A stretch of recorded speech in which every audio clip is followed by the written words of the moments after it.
स्वागत है आप सभी का प्रतिभा क्लासेस में। आज हम पढ़ेंगे केकई का पश्चाताप। जो काव्य पाठ है उसी की व्याख्या को। कल के वीडियो में हम लोगों ने केकई का पश्चाताप काव्य पाठ के भाव को समझा तथा दो व्याख्याओं को अच्छे से व्याख्यायित किया। आज हम उसी काव्य पाठ की तीसरी व्याख्या को समझने का प्रयास करेंगे। जो पद है, क्या कर सकती थी मरी मंथरा दासी, मेरा मन ही रह न सका निज विश्वासी। अब प्रस्तुत काव्यांश में रानी केकई गहन पश्चाताप की अवस्था में स्वयं को दोषी ठहराते हुए मंथरा को निर्दोष बताती हैं। वह कहती है कि मंथरा तो केवल एक दासी थी, अर्थात कि माध्यम थी। इसकी कोई विशेष शक्ति नहीं थी कि वह उनके भावों को नियंत्रित कर सके। असल दोष तो उसके मन का था, जो उस समय उसका हो न सका या उसके विश्वास में न रह सका। जल पंजर गत अब अरे अधीरे अभागे, विज्वलित भाव थे स्वयं तुझी में जागे। केकई स्वयं को अधीर अभागी मानती है और कहती है कि जिन उग्र ईर्ष्या और द्वेष से भरे भावों ने राम को वनवास भेजने का निर्णय करवाया, वे उसके भीतर स्वयं ही जागृत हुए थे। मंथरा तो एक माध्यम मात्र थी। मैं इन सभी के लिए मैं स्वयं ही दोषी हूँ। पर था केवल क्या ज्वलित भाव ही मन में, कुछ शेष बचा था कुछ न और इस जन्म में। और आगे कहती है, लेकिन क्या उनका मन केवल उन कठोर भावनाओं से भरा हुआ था? क्या उसमें स्नेह, ममता, वात्सल्य जैसी भावनाओं का कोई स्थान नहीं था? क्या उनके ममत्व का कोई मूल्य नहीं था? कुछ मूल्य नहीं वात्सल्य मात्र क्या तेरा, पर आज अन्य सा हुआ वत्स भी मेरा। यहाँ उनके वत्स के रूप में मतलब कि भरत जी के बारे में भी कथन कहा है कि कुछ मूल्य नहीं वात्सल्य मात्र क्या तेरा।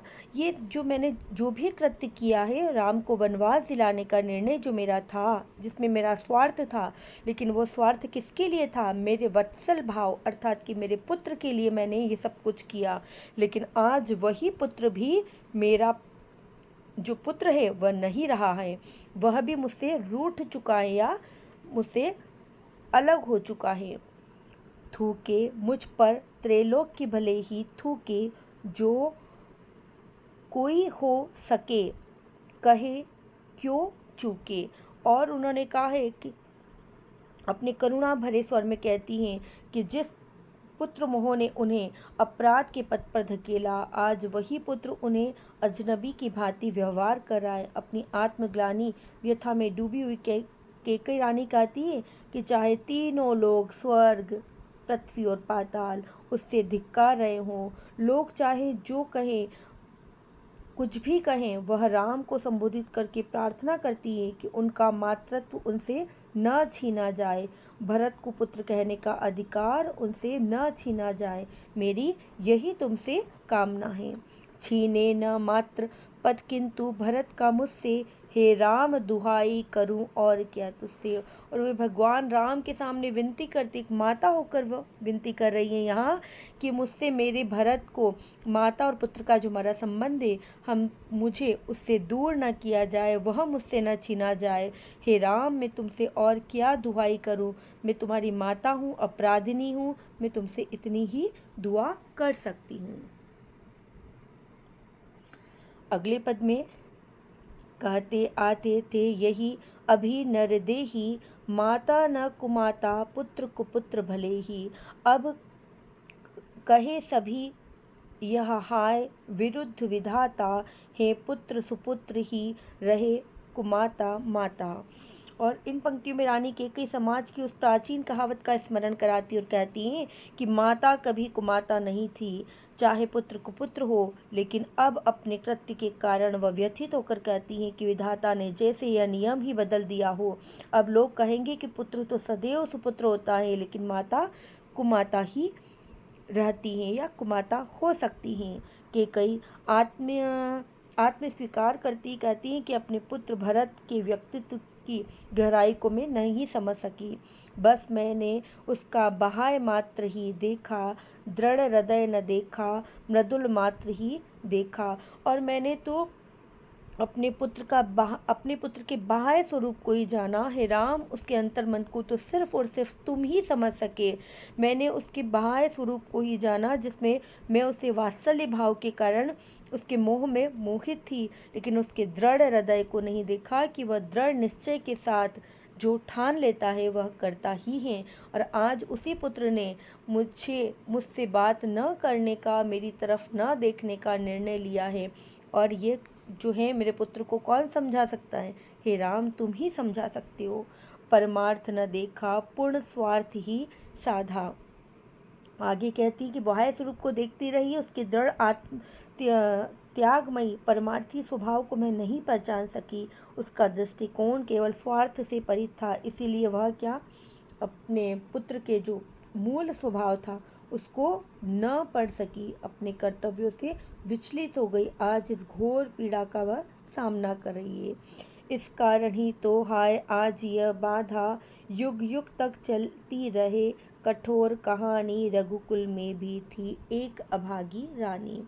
और अपने दुखी मन से वह कहती हैं कि युगों युगों तक यह कहावत चाहे चलती रहे कि रघुकुल जैसे महिमामयी वंश में भी एक अभागी रानी थी, जिसने अपनी स्वार्थपूर्ण इच्छाओं के कारण पूरे वंश को संकट में डाल दिया।